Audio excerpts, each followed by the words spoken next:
Hello दोस्तों, स्वागत है आपका स्पार्क कोचिंग सेंटर में। तो गाइस, आज की वीडियो में हम पढ़ने वाले हैं क्लास 11th की हिस्ट्री, जिसका चैप्टर नंबर है आपका 7वां। और इससे पहले जितने भी चैप्टर हैं वो अपलोड हो चुके हैं, ठीक है। और चैप्टर का नाम है आधुनिकीकरण के रास्ते। और इसमें हम पढ़ेंगे सबसे पहले महत्वपूर्ण जानकारी। और गाइस, ये जो है ये आपका पार्ट 1 है। पार्ट 2 बहुत जल्दी अपलोड हो जाएगा, यानी कि जितने भी 7 चैप्टर हैं सभी के पार्ट 1 आपको मिल चुके हैं। और अब हम करेंगे इसका पार्ट 2, ठीक है। तो ऑलमोस्ट जो वीडियो है वो कल से आपको मिलनी स्टार्ट हो जाएगी, पार्ट 2 वाली। तो चैनल के साथ बने रहिए, सीखते रहिए। और अगर अभी तक चैनल को आपने सब्सक्राइब नहीं करा है तो चैनल को सब्सक्राइब कर लें, साथ ही साथ बेल आइकन हिट कर लें। और हाँ, आप हमें इंस्टाग्राम पे भी फॉलो कर सकते हैं, ठीक इसी नाम से, स्पार्क कोचिंग सेंटर के नाम से, ठीक है। और गाइस, ये मेरा फ़ोन नंबर है 8178988103। आप इस नंबर पर कॉल कर आप चाहे तो पीडीएफ रिलेटेड कोई इशू हो या फिर स्टडी रिलेटेड इशू हो, आप सभी का सॉल्यूशन पा सकते हैं। तो गाइस, यहाँ पर आपको सिर्फ हिस्ट्री नहीं, आपको पॉलिटिकल साइंस, जियोग्राफी और इंग्लिश, हिंदी, ऑलमोस्ट सारे सब्जेक्ट के नोट्स प्रोवाइड किए जा रहे हैं। तो आप सभी चीज़ों को बहुत अच्छी तरीके से सीख सकते हैं। तो आइए स्टार्ट करते हैं आज की वीडियो। सबसे पहले हम पढ़ेंगे महत्वपूर्ण जानकारी। हालांकि जो इसमें जो महत्वपूर्ण जानकारी हो तो उसमें आपको पता है कि जो पूरा चैप्टर होता है उसको कहीं ना कहीं एक समरी के द्वारा हम यहाँ पर समझाते हैं शॉर्ट फॉर्म में, ठीक है। तो स्टार्ट करते हैं।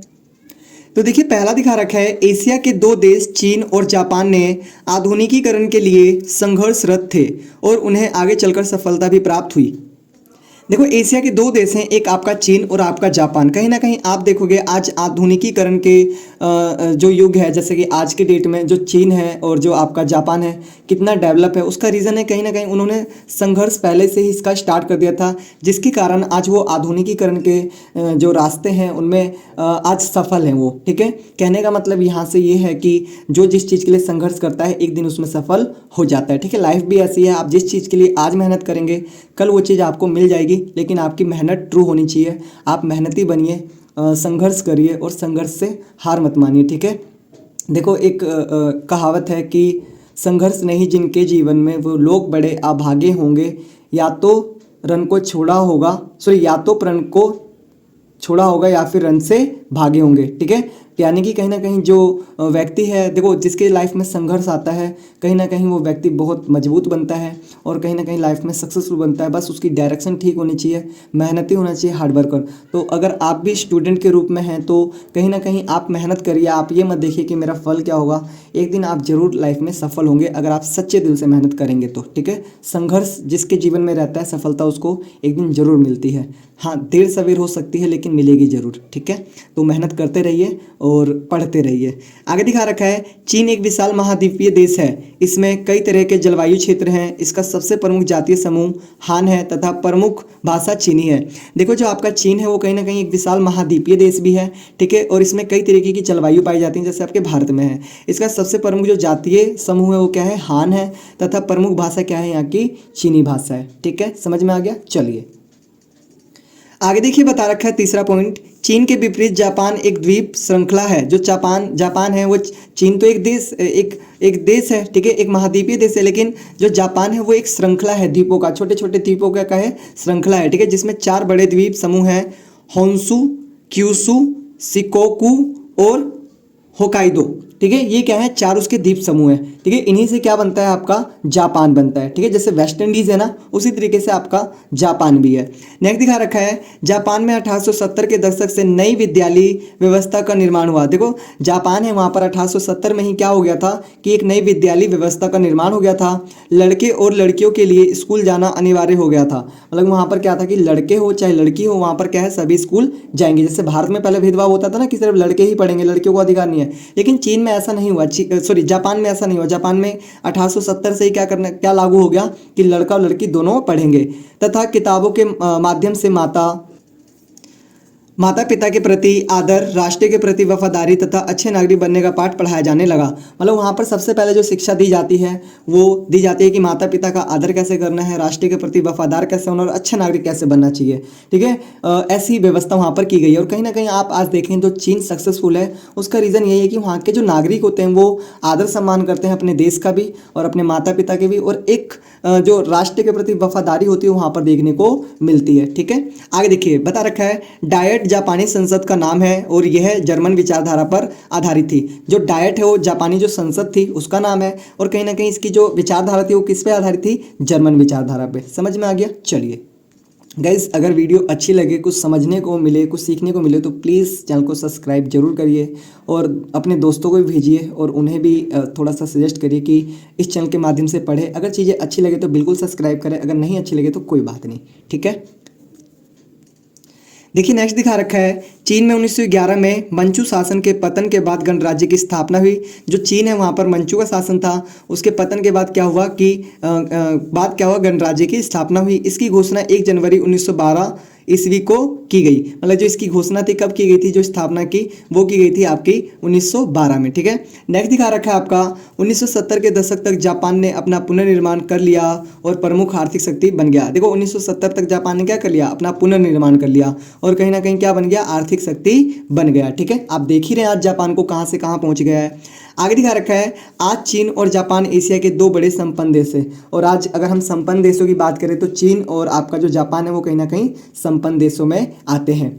आगे दिखा रखा है, ये मेरा फ़ोन नंबर है 8178988103। आप इस पर कॉल कर सकते हैं या फिर व्हाट्सअप कर सकते हैं अगर आपको कुछ भी इशू हो रहा हो तो, ठीक है। चाहे पढ़ाई रिलेटेड हो सकता है, चाहे वो PDF रिलेटेड हो सकता है, किसी भी टाइप के जो सिचुएशंस हैं, जो भी क्वेरीज हैं आप पे, उसके रिगार्डिंग आप मुझे इस नंबर पे कॉल कर सकते हैं। तो आइए अब हम पढ़ेंगे यहाँ पर महत्वपूर्ण प्रश्न, ठीक है। तो ये महत्वपूर्ण प्रश्न है, जितने भी यहाँ पर मैं आपको महत्वपूर्ण प्रश्न करवा रहा हूँ वो सारे इंपॉर्टेंट है, ठीक है। तो आप अच्छे से पढ़िएगा, अच्छे से चीज़ों को करिएगा ताकि आप कहीं ना कहीं एक अच्छे मार्क्स लेकर आ सके पेपर में और कहीं ना कहीं आपको जो भी पढ़ाया जा रहा है उसको आप बहुत अच्छी तरीके से समझ सकें और कर सकें। देखिए आगे दिखा रखा है यहाँ पर क्वेश्चन 1, ठीक है। तो यहाँ पर बता रखा है, देखो मेजी शिक्षा पद्धति में पढ़ाए जाने वाले नए विषयों का क्या लक्ष्य था। जो मेजी शिक्षा थी, जो मेजी शिक्षा की पद्धति थी उसमें जो नए विषय पढ़ाए जाते थे उनके क्या लक्ष्य थे, देखते हैं। मेजी शिक्षा पद्धति में पढ़ाए जाने वाले विषयों का प्रमुख लक्ष्य विद्यार्थियों को निष्ठावान नागरिक बनाना था। मतलब किस टाइप का व्यक्ति बनाना था, जो स्टूडेंट थे उनको एक निष्ठावान नागरिक बनाना था। नैतिक शास्त्र में सम्राट के प्रति वफादारी पर बल दिया जाता था। और नैतिक शास्त्र में किस पे दिया जाता था, सम्राट के प्रति वफादारी की। जो सम्राट है हमारा उसके प्रति हम क्या रहेंगे, वफादार रहेंगे, ठीक है। इस चीज पे ज्यादा जोर दिया जाता था। नेक्स्ट दिखा रखा है क्वेश्चन नंबर 2 आपका, सर्वहारा की तानाशाही से क्या अभिप्राय है। जो सर्वहारा है उसकी जो तानाशाही है उससे क्या अभिप्राय है, बता रखा है आंसर।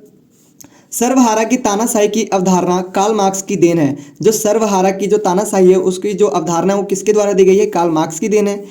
इसमें इस बात पर बल दिया गया था कि धनी वर्ग की दमनकारी सरकार का स्थान श्रमिक वर्ग की क्रांतिकारी सरकार लेगी। बता रखा है कि जो धनी लोग हैं ना उनकी जो दमनकारी सरकार है, दमनकारी मतलब कि जो लोगों को क्या करते हैं, लोगों का शोषण करते हैं, ठीक है, ऐसा कार्ल मार्क्स कहते हैं। और श्रमिक वर्ग की क्रांतिकारी सरकार लेगी, मतलब कि जो आज दमनकारियों पर रहना चीज़ें जैसे जो धनी लोगों पर है वो उसका जो रूप बदल जाएगा और किसमें परिवर्तन हो जाएगा, वो क्रांतिकारी सरकार में, ठीक है। ये लोकतंत्र वर्तमान अर्थ में अधिनायक तंत्र नहीं होगा। और ये कैसा होगा, ये एक तरीके से कैसा हो जाएगा, लोकतांत्रिक हो जाएगा, ठीक है। अधिनायक का मतलब क्या होता है, किसी के हम अधीन नहीं रहेंगे, ठीक है। हम ही चुनेंगे सरकार और हमारे द्वारा ही हमारे पे शासन होगा, ठीक है। ऐसा कौन कह रहे हैं, ऐसा कह रहे हैं आपके कार्ल मार्क्स। कार्ल मार्क्स कहते हैं कि जो अपना समाज है वो 2 वर्गों में बटा हुआ है, एक अमीर और एक गरीब। और जो अमीर है वो 5 से 10% है और जो गरीब है वो 90% है। और जो अमीर है कहीं ना कहीं वो शोषण करते हैं किसका, गरीबों का। और एकदम सही बात कही है उन्होंने, कोई गलत नहीं है। और उनका कहना ये है कि इसी तरीके से अगर चलता रहा तो एक दिन जो गरीब हैं, जो श्रमिक वर्ग हैं, उनमें बहुत ज़्यादा क्रांतिकारी आएगी और कहीं ना कहीं इससे जो वो अमीर लोगों को क्या कर देंगे, पूरा खत्म कर देंगे, ठीक है। आगे देखिए क्वेश्चन नंबर 3 है, चीन के पीपल्स कम्युन्स क्या थे, ठीक है। जो चीन के पीपल्स हैं, कम्युन्स क्या थे, आइए देखते हैं। पीपल्स कम्युन्स चीन के ग्रामीण क्षेत्रों में आरंभ किए गए। जो पीपल्स कम्युन्स है उसको चीन के ग्रामीण क्षेत्रों में क्या करा गया, आरंभ किया गया। इनमें लोग सामूहिक रूप से भूमि के स्वामी होते थे। इनमें क्या होता था, जो लोग होते थे वो किसके स्वामी होते थे, भूमि के। और मिलजुल कर फसल उगाते थे और क्या करते थे, जैसे एक दूसरे की हाथ बटा देते थे फसल उगाने में, ठीक है। और बता रखा है 1958 तक देश में 26,000 ऐसे समुदाय थे। और 1958 तक क्या हो गया था, चीन में ऐसे 26,000 ऐसे क्या हो गए थे, समुदाय हो गए थे। समझ में आ गया। चलिए नेक्स्ट दिखा रखा है, अफीम युद्ध से क्या आप क्या समझते हैं? जो अफीम युद्ध है उससे आप क्या समझते हैं? आइए देखते हैं।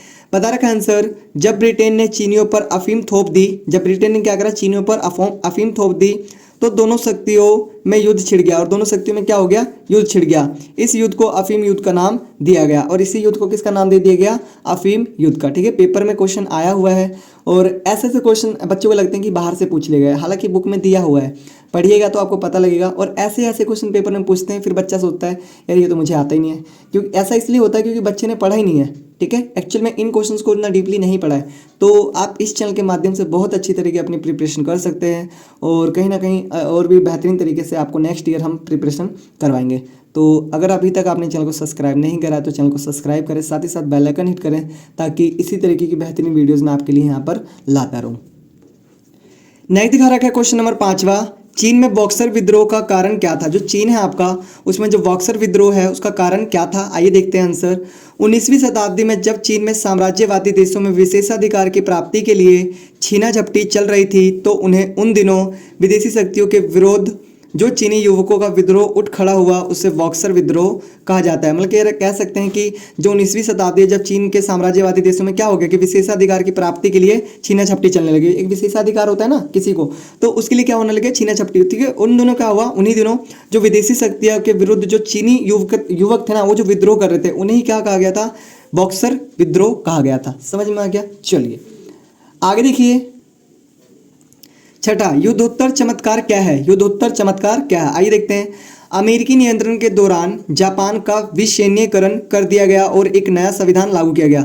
देखो, अमेरिका के नियंत्रण में जब आपका जापान था तो उसमें क्या कर दिया? विसैन्यीकरण लागू कर दिया गया और इस वहाँ पर क्या कर दिया गया? एक नया संविधान लागू किया गया। ठीक है, फिर भी अपनी भयंकर हार के बावजूद जापान ने अपनी अर्थव्यवस्था की शीघ्रता से पुनर्निर्माण किया, जिसे एक युद्धोत्तर चमत्कार कहा गया। मतलब कि जापान देखो इतना टूटने के बाद भी फिर भी वो हार नहीं माना, उसने शीघ्रता से क्या करा? अपनी अर्थव्यवस्था का पुनर्निर्माण करा। इसे क्या कहा गया? युद्धोत्तर चमत्कार कहा गया। समझ में आ गया? पेपर में ऐसे ही क्वेश्चन पूछे जाते हैं हिस्ट्री में। ठीक है, तो अच्छे से पढ़ के जाइएगा तो अच्छे से करिएगा और फिर अच्छे से नंबर आएंगे। ठीक है, नेक्स्ट दिखा रखा है क्वेश्चन नंबर 7वां है, मेजी पुनर्स्थापना के मुख्य कारण क्या थे? वर्णन कीजिए।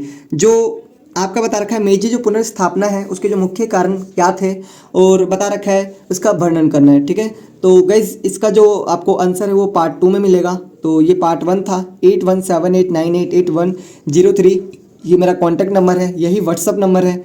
अगर आपको कुछ भी प्रॉब्लम हो, कुछ भी क्वेरी हो, पढ़ाई रिलेटेड हो, PDF रिलेटेड हो, तो आप इस नंबर पर व्हाट्सअप या कॉल कर सकते हैं। आपकी क्वेरी को बिल्कुल सॉल्व किया जाएगा। तो मिलते हैं फिर नेक्स्ट वीडियो में, तब तक के लिए टाटा बाय बाय, जय हिंद, जय भारत।